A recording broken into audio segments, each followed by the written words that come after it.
साथियों नमस्कार। स्वागत है आप सभी का आपके अपने चैनल साइंस टॉप में।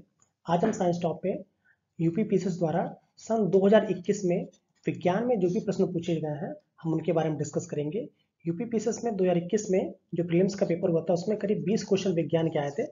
आइए हम सारे क्वेश्चन को लाइन से देख लेते हैं। ठीक है, काफी क्वेश्चन इसमें है वो आपके 19 से भी रिपीट हुए हैं और कुछ क्वेश्चन जो सीधे के सीधे 10 के 10 22 में आ गए, जिन क्वेश्चन को आप आराम से देख लेंगे। आइए देखते हैं। कह रहा है रक्त में निम्नलिखित में से किसकी उपस्थिति के कारण ब्लू बेबी सिंड्रोम हो जाता है। ये क्वेश्चन मैक्सिमम लोग का गलत हुआ था, क्योंकि अब सबको रट्टा मार रखा था कि जो ब्लू बेबी सिंड्रोम होता है वो नाइट्रेट, वो जल में जब नाइट्रेट का अधिकता हो जाती है तो उसकी कमी से होता है और उसके कारण होता है। बट यहाँ क्या पूछा जा रहा है, क्वेश्चन पूछा रक्त में, वो जल में नहीं पूछा जा रहा है। किसमें पूछा, रक्त में पूछा जा रहा है। तो रक्त में जो आपका कह सकते हैं कि रक्त में किसकी उपस्थिति के कारण होता है, तो याद रखिएगा रक्त में जो होता है मैथ हीमोग्लोबिन, हीमोग्लोबिन तो आपको पता ही है। ठीक है, रक्त में होता है। तो रक्त में जो मैथ हीमोग्लोबिन होता है उसकी उपस्थिति के कारण आपका ब्लू बेबी सिंड्रोम होता है। ठीक है, याद रखेंगे आप। जब रक्त में क्वेश्चन आ जाए रक्त में किसकी उपस्थिति के कारण होता है, तो आपका मैथ हीमोग्लोबिन के चलते। फिर बोलता है कि वाटर में किसकी उपस्थिति कारण होता है, तो आप बोलेंगे नाइट्रेट। जब वाटर क्वेश्चन में होता है तुम्हारा नाइट्रेट होता है। ये मैक्सिमम लोगों को क्वेश्चन गलत हुआ था। ठीक है, आइए नेक्स्ट देखते हैं।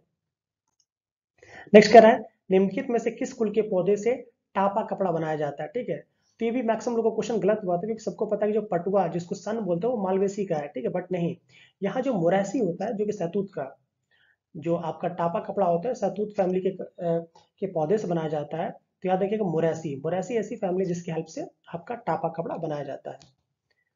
आइए नेक्स्ट देखते हैं। निम्नलिखित में से कौन सा सुमेलित नहीं है। सिरका की उपस्थिति, आपको पता है सिरका को हम एस्टम बोलते हैं लैटिन में, तो उससे एसिटिक एसिड सही है, बिल्कुल सही है। हड्डियों में उपस्थित यौगिक, भाई हड्डियों में पता है कैल्शियम फॉस्फेट बिल्कुल होता है। ठीक है, ये हमने देखा भी है, ये भी सही है आपका। नेक्स्ट कह रहा है दूध का खट्टा होना, नाइट्रिक नहीं, दूध का जो खट्टा होना होता है वो लैक्टिक एसिड होता है। ठीक है, दूध का खट्टा होना क्या होता है, लैक्टिक एसिड होता है, क्योंकि आपको पता है दूध की शुद्धता को किससे नापते हैं, लैक्टोमीटर से, और दूध में लैक्टोज भी होता है। तो याद रखिएगा दूध का जो खट्टा होना उसकी हेल्प से क्या, किसकी हेल्प से होगा, तो लैक्टिक एसिड। तो ये ऑप्शन हमारा क्या है, गलत है। और क्वेश्चन में पूछा क्या है, कौन सा सुमेलित नहीं है, मतलब कौन सा इसमें मैच नहीं कर रहा है, तुम्हारा यही आपका ऑप्शन हो जाएगा। और लास्ट देख लेते हैं हम थोड़ा सा।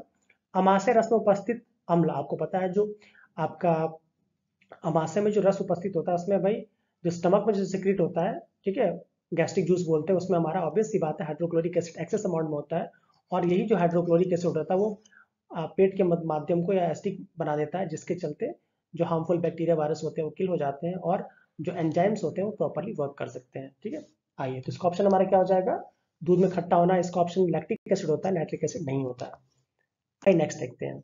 खीरे को काट कर ये नमक पर डाला जाता है तो निम्न में से किसके कारण पानी निकलता है। आपको पता है कि जो आपका खीरे के ऊपर जब भी अगर काट के नमक डाल देते हैं तो परासरण होता है इसके अंदर। क्यों परासरण में होता है कि परासरण हमेशा लो कंसंट्रेशन से हाई कंसंट्रेशन की तरफ मूव करता है। तो नमक आपने डाल दिया, वहां कंसंट्रेशन ज्यादा हो गया, लो कंसंट्रेशन की तरफ मूव करेगा, तो परासरण इसका आंसर हो जाएगा। नेक्स्ट हमारा कह रहा है निम्न में से कौन सा एलपीजी का मुख्य अवयव। देखिए एलपीजी सीएनजी पिछली बार 2022 में पूछा, 21 से भी क्या था। निम्न में से कौन सा एलपीजी का मुख्य अव्यय है, मुख्य अव्यय। एलपीजी पूछा, ना तो सीएनजी पूछा है, ना सीएनजी पूछा है, ना नेचुरल गैस पूछा, पूछा क्या हमसे एलपीजी। तो आपको पता है एलपीजी में सबसे अधिक क्या होता है, ब्यूटेन होता है और प्रोपेन होता है। प्रोपेन ऑप्शन में है नहीं तो क्या है, ब्यूटेन और प्रोपेन। ठीक है, याद रखिए एलपीजी हमारे घर में यूज होती है, उसमें हमारा क्या होता है, ब्यूटेन और प्रोपेन यूज होता है। इसके साथ एक और क्वेश्चन ही पूछा जाता है कि जो एलपीजी सिलेंडर्स में जो बदबू के लिए आपका कौन सा कंपाउंड यूज किया जाता है, तो याद रखिएगा मरकैप्टन कंपाउंड, जो स्मेल आती है, ठीक है, वो मरकैप्टन कंपाउंड होता है, जिसमें मरकैप्टन आपको यूज किया जाता है। नेक्स्ट क्वेश्चन हमारा क्या रहा है, नाइट्रोजन का एक आवश्यक अवयव नहीं है, नहीं याद रखिएगा, नाइट्रोजन का एक आवश्यक अवयव नहीं है, क्लोरोफिल का, आरएनए का, डीएनए का और आपका कार्बोहाइड्रेट का। आपको पता है भाई क्लोरोफिल में आपका सबसे इंपॉर्टेंट एलिमेंट होता है मैग्नीशियम होता है, क्वेश्चन बहुत बार पूछा है। ठीक है, तो याद रखिए, बट चूंकि नाइट्रोजन में जिसकी जो क्लोरोफिल होता है, क्लोरोफिल में आपका नाइट्रोजन कंपाउंड होता है, आरएनए में बिल्कुल होगा, डीएनए में भी होगा। बच्चा हमारे क्या कार्बोहाइड्रेट, कुछ कार्बोहाइड्रेट में भी होते हैं, बट इसमें से कौन सा नहीं होगा, तो हम कार्बोहाइड्रेट का ऑप्शन लगा सकते हैं। ठीक है, क्लोरोफिल में भी होगा, आरएनए में होगा, डीएनए में तो होगा ही। ठीक है, तो ऑप्शन हमारा क्या हो जाएगा, कार्बोहाइड्रेट। आइए नेक्स्ट देखते हैं। सामान्य दृष्टि के लिए निम्नलिखित में से कौन सा विटामिन आवश्यक होता है, कौन सा आवश्यक होता है। आपको पता है सामान्य दृष्टि के लिए भाई अलग अलग, फॉलिक एसिड आपको पता है B9 होगा नहीं, राइबोफ्लेविन ये भी नहीं होगा क्योंकि आपको हमारा क्या था, B2 है ये। नियासिन B3 ये तो होगा नहीं। तुम्हारा क्या, रेटिनॉल, रेटिनॉल किसको बोलते हैं, विटामिन ए को। विटामिन ए की कमी से आपको पता है रतौंधी हो जाती है या आंखों की समस्या हो जाती है, तो ऑप्शन हमारा क्या हो जाएगा, डी। नेक्स्ट हम देखते हैं, निम्नलिखित में से कौन सा वायु प्रदूषण का सूचक है। ये क्वेश्चन बहुत बार रिपीट हुआ है, लाइकेन। लाइकेन जो होता है इसको वायु प्रदूषण का सूचक बोलते हैं। वैसे मास भी आंसर सही है, बट आयोग ने आपका लाइकेन ही माना था। जब भी ऐसे क्वेश्चन आएंगे तो याद रखिएगा वायु प्रदूषण का सबसे अच्छा जो सूचक होता है हमारा लाइकेन होता है। और लाइकेन आपको पता है किसका होता है, आपका एल्गीज और आपका फंगस दोनों का ही मिलने से आपका लाइकेन बनता है। नेक्स्ट कह रहा है, राइबोफ्लेविन की कमी से निम्न में से कौन सा रोग हो जाता है। देखिए राइबोफ्लेविन की कमी से कौन सा रोग हो जाता है, याद रखिएगा जो पेलाग्रा होता है वो नियासिन की कमी से होता है, इसका भी विटामिन सी की कमी से होता है, बेरी बेरी ये हमारा थायमिन की कमी से होता है, बचा हमारा क्या, चेलियोसिस। चेलियोसिस जो होता है वो राइबोफ्लेविन की कमी से होता है, इसको याद रखिएगा। ये ऑप्शन हमारा क्या हो जाएगा, चेलियोसिस हो जाएगा। नेक्स्ट कह रहा है, निम्नलिखित में से कौन सा रोग मच्छर वाहित नहीं है। नहीं याद रखिएगा, निम्न में से कौन सा रोग मच्छर वाहित नहीं है। अब पता है भाई, डेंगू तो बिल्कुल मच्छरों से ही होता है, ठीक है। फाइलेरियासिस ये भी आपको पता है, मच्छर इसको फैलाते हैं, मलेरिया भी है। तो बच्चा हमारा क्या, निद्रा रोग। निद्रा रोग जो होता है वो सीसी मक्खी के थ्रू होता है। किसकी होता है, सीसी मक्खी जो होती है उसकी हेल्प से हमारा निद्रा रोग होता है। तो हमारा ये ऑप्शन क्या हो जाएगा, ये वाहित नहीं है। बाकी सारे फाइलेरियासिस, मलेरिया, डेंगू सारे मच्छर वाहित है। सारे ऑप्शन को ध्यान दिया करिए आप।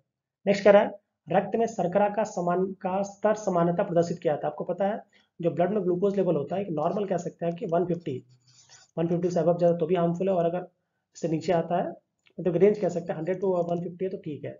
अब इसकी यूनिट क्या होता है, आपको पता है जब रक्त में आपकी रक्त में शर्करा की मात्रा बढ़ जाती है उसको हम डायबिटीज कहते हैं या डायबिटिक मेलेटस कहते हैं, जो इंसुलिन की कमी के चलते होता है। बट यहाँ हम आते हैं, क्वेश्चन पूछा जा रहा है रक्त में शर्करा का स्तर समानता किससे प्रदर्शित किया जाता है। तो याद रखिएगा ml पर डेसीलीटर, ml पर डेसीलीटर। मैक्सिमम क्वेश्चन गलत हुआ होगा, ये ml पर डेसीलीटर की हेल्प से हम ऐसे लिखते हैं, ml पर dl लिखते हैं, डेसीलीटर से हम डिनोट करते हैं, ठीक है। आइए नेक्स्ट देखते हैं, बॉटलिज्म। बॉटलिज्म क्या है, जो भोजन में विषाक्तता होती है, विषालापन आ जाता है, उसी को हम बॉटलिज्म कहते हैं। तो वही जल तो होगा नहीं, बचा हमारे क्या, भोजन। तो ऑप्शन पहला हमारे क्या, भोज्य पदार्थ से होने वाला संक्रमण, भोज्य पदार्थ से होने वाला विषालापन नहीं, बी ऑप्शन सही है। संक्रमण नहीं कह सकते हम, भोज्य पदार्थ में जो विषालापन होता है उसको हम बॉटलिज्म कहते हैं, जो कि डिफरेंट डिफरेंट टाइप का होता है, बट आप ये याद रखिए, ठीक है। नेक्स्ट करें, निम्न में से कौन सा कण शून्य आवेशित है। शून्य आवेशित आपको पता है जो हमारा एटम होता है, नाभिक, सॉरी परमाणु होता है, परमाणु के अंदर नाभिक होता है, नाभिक के अंदर आपके दो प्रकार के कण होते हैं। कौन से, प्रोटॉन और न्यूट्रॉन, ठीक है। प्रोटॉन और न्यूट्रॉन, न्यूट्रॉन जो होता है न्यूट्रल होता है, प्रोटॉन क्या होता है, पॉजिटिव चार्ज होता है। और इसके बाहर आपके जो न्यूक्लियस के बाहर आपके ऑर्बिटल्स होते हैं जिसमें इलेक्ट्रॉन मिलते हैं, इलेक्ट्रॉन्स जो होते हैं वो क्या होता है, ऋण आवेशित होते हैं। तो हमारा शून्य आवेशित क्या, न्यूट्रॉन है। तो देखिए पॉजिट्रॉन ये तो होगा नहीं, क्योंकि पॉजिट्रॉन किसका अपोजिट है, पॉजिट्रॉन जो होता है वो हमारा प्रोटॉन का अपोजिट, ये होगा नहीं, इलेक्ट्रॉन ऋणावेशित है। अल्फा अल्फा ये 2He4 इसको हम कहते हैं जो कि धनावेशित होती है, होगा नहीं। बचा हमारा क्या, न्यूट्रिनो। तो न्यूट्रिनो क्या हो जाएगा हमारा, न्यूट्रॉन से न्यूट्रिनो याद रखिए हमारा क्या है, शून्यावेशित कण है। नेक्स्ट कह रहा है, विद्युत विभव के संदर्भ में निम्नलिखित कथनों में से कौन सा सही है। सही है बोला जा रहा है, नहीं नहीं बोला जा रहा, ठीक है। कौन सा सही है, ये एक अदिश राशि है, ये एक सदिश राशि। आपको पता है विद्युत विभव नहीं, अगर इलेक्ट्रिक करंट होता तो वो सदिश राशि होती, बट ये हमारा क्या है, विद्युत विभव है। इलेक्ट्रिक पोटेंशियल है, इलेक्ट्रिक पोटेंशियल जो होता है एक अदिश राशि होती है। तो केवल ऑप्शन ए सही है, बाकी सब गलत है। आइए नेक्स्ट देखते हैं, निम्नलिखित में से कांच का कौन सा प्रभाव पराबैंगनी किरणों को काटता है। तो आपको पता होगा कि पराबैंगनी किरणों को काटने का काम जो क्रुक्स कांच होता है, जिसका हम यूज करते हैं, धूप के जो चश्मे होते हैं उनमें हम क्रुक्स कांच का प्रयोग करते हैं। इसका ऑप्शन हमारा डी सही हो जाएगा, जो कि पराबैंगनी किरणें जो होती है उनको काटने का कार्य करता है। नेक्स्ट देखते हैं हम, फेफड़ों में गैसीय विनिमय का स्थल क्या है। तो आपको पता है क्वेश्चन बहुत बार मैंने करा चुका हूँ कि फेफड़ों में जो गैसीय विनिमय है उसका एल्वियोलाई, जिसको हम वायुकोष्ठ बोलते हैं, जिसकी संख्या लाखों में होती है। जैसे अगर हम अपने लंग्स की बात करें, लंग्स दो होते हैं, ठीक है। एक लंग्स दायां होता है, एक लेफ्ट होता है। तो लंग्स में इसमें तीन लोब्स होते हैं, इसमें दो लोब्स होते हैं। ये भी क्वेश्चन पूछा गया है कि कौन सा लंग बड़ा होता है, तो आपका दायां वाला बड़ा होता है, इसमें 3 लोब्स होते हैं, इसमें 2 लोब्स होते हैं। और जो लंग्स होते हैं, फेफड़े के अंदर से आपका ब्रांक्यूल्स होता है, ब्रांक्यूल्स से आपके ब्रांचूस होते हैं, ब्रांचूस से आपके छोटे छोटे एल्वियोलाई लगे होते हैं, जो कि गैस के विनिमय का काम करता है। आंसर क्या हो जाएगा हमारा, एल्वियोलाई। नेक्स्ट क्वेश्चन देखते हैं हम, रेडियो धर्मिता के संदर्भ में निम्नलिखित कथनों में से कौन सा सही है। ये सारे चैप्टर्स पढ़े हुए हैं मतलब मेरे चैनल पे, उसको देख लीजिएगा। रेडियो धर्मिता के नाभिकीय गुण, बिल्कुल रेडियो धर्मिता बिल्कुल नाभिकीय गुण है, क्योंकि जब नाभिक में आपके प्रोटॉन और न्यूट्रॉन में संख्या में इम्बैलेंस होने लगता है तो ही उस एलिमेंट के अंदर या उस नाभिक के अंदर अल्फा, बीटा और गामा किरणों को निकालने की एक क्षमता जनित हो जाती है, जिसको हम रेडियोधर्मिता कहते हैं।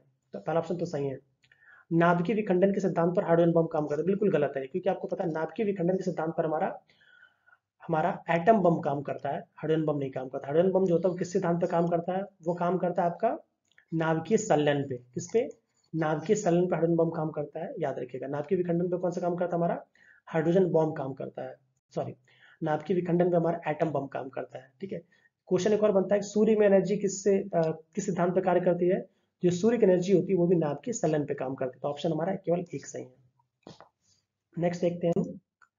शीत प्रकोष्ठ में, मतलब ये कोल्ड स्टोरेज में फल भंडारण दीर्घ भंडारण जीवन देता है। क्यों? क्योंकि आपको पता है जो आपके कोल्ड स्टोरेज होते हैं उसमें ऐसा इन्वायरमेंट क्रिएट किया था, ठंडा किया था कि जो श्वसन की दर होती है फलों या सब्जियों की वो कम हो जाती है, इसीलिए वो जल्दी खराब नहीं होते हैं। तो क्या हो जाएगा हमारा?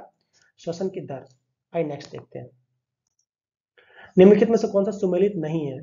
भाई विटामिन ए संतरा खट्टे फलों में कहाँ मिलेगा? भाई विटामिन जो है रेटिनॉल होता है, वो कहाँ मिलता है? हमारे गाजर हो गया, फिर आम में भी मिलता है। गाजर हो गया, आम हो गया, ऐसे ऐसे फलों में मिलता है। पपीता हो गया, इनमें हमारा विटामिन ए मिलता है, तो ये गलत हो जाएगा। पहले विटामिन सी खट्टे फलों में बिल्कुल मिलता है।